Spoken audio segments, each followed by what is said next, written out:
Oral questions. Questions orales. The Honourable Leader of the Opposition.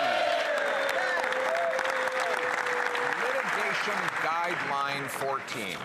It was this Liberal government instructing federal lawyers not to defend property rights and argue that they extinguished other claims in the federal Cowichan decision. The judge came forward and said, okay, and agreed that Aboriginal title then came before homeowners' property rights in British Columbia. Now seniors and families toss and turn at night wondering if they even own their homes. Will the Prime Minister reverse course, stop muzzling federal lawyers, revoke Guideline 14, and defend property rights in BC? The Right Honourable Prime Minister. Mr. Speaker, as I rose in this House a few weeks ago and made clear, this government will always defend private property rights. That's why this government immediately appealed the decision with respect to Cowichan on September 8th. We fundamentally disagree with the BC Supreme Court's decision. We will use all viable legal options to address and protect private property rights always in this country. The Honourable Leader of the Opposition. But, Mr. Speaker, he's banning his lawyers from making those viable legal arguments because Guideline 14 is still on the federal government's website. He, as the client, is instructing the lawyer not to make the valid legal argument that fee simple private property rights extinguish all other claims. If he makes the same arguments, he'll get the same results.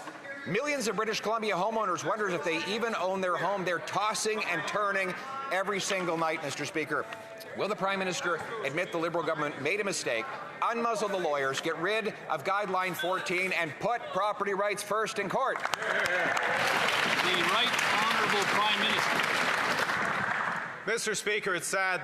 The person who's tossing and turning every night is the Leader of the Opposition, trying to come up with new ways to stoke fear and division in this country. We will always defend private property rights in this country.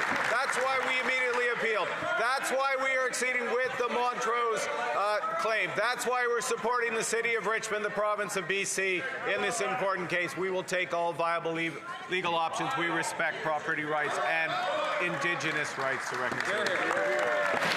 The Honourable Leader of the Opposition. In 2014, the world was experiencing an energy crisis. There were wars in Syria and Iraq, in Ukraine. And at the same time as the cost of a barrel was $100, the cost at the pump was $1.38. That's in 2014 under Stephen Harper.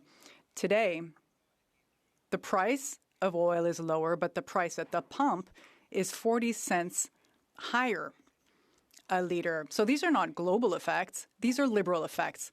Will the Prime Minister do away with these taxes and policies for a weak dollar so that Canadians can afford to fill up their tanks? The Right Honourable Prime Minister. Mr. Speaker, the government has already reduced the consumer carbon tax, 18 cents a litre. We suspended the federal fuel tax. There are things that have changed since the Harper government. The impact on refineries, the issue of supply. But one thing doesn't change. The Leader of the Opposition is against every measure to help and support Canadians. The Honourable Leader of the Opposition. Mr. Speaker, there was a world energy crisis, wars in Syria, Iraq, and Ukraine. But at the very moment that oil hit $100 a barrel all around the world, here in Canada, there's only $1.38 at the pump. Those were the Harper days in 2014.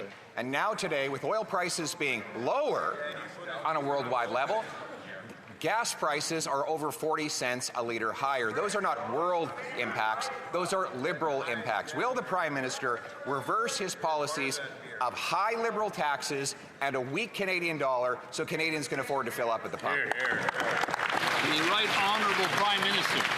Mr. Speaker, some things have changed since the Harper days, thankfully. One of them is refinery margins, which are up by 40 cents in Canada. 40 cents, that's a curious number. Refinery margins up because of the loss of petrol. But one other thing that hasn't changed is the Minister of Opposition is against childcare. Leader of Opposition, childcare. He's against dental care. He's against pharmacare. He's against everything that supports Canadians in this affordability crisis.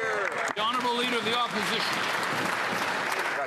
Lots has changed since Harper time. Gas's prices are more than 40 cents a litre higher, even though the world oil price is actually lower. And now he's made up this new excuse that there aren't enough refineries under his leadership. Maybe he should get out of the way and let refineries build in Canada, Mr. Speaker.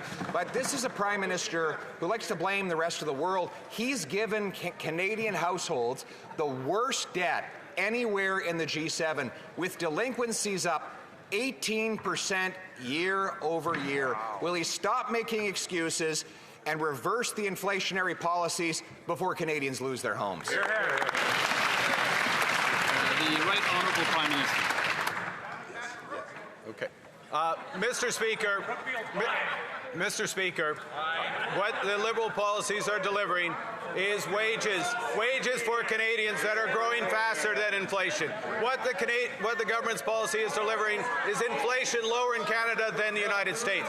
What the Liberal government's policies are delivering is female employment that is 5 percentage points above the United States. This country's working. We're moving forward. He's trying to hold it back. Hear, hear. The Honourable Leader of the Opposition. Things are great for the Brookfield class, Mr. Speaker, for those who stash their cash in offshore tax havens and take government handouts getting rich. But for the rest of Canadians, here's what Equifax says.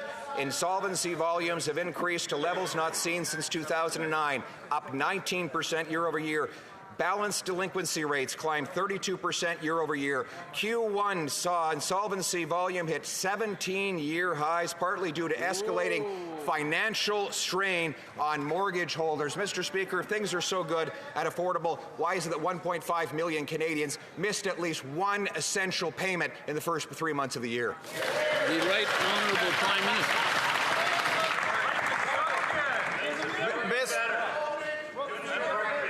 Mr. Speaker, this government is moving forward this economy in the face of a global energy crisis, in the face of a tariff crisis, in the face of wars. This country is the second strongest economy in the G7. We are growing strong. We have the strongest fiscal position in the G7. We have a plan. Canada has a bright future. Hear, hear.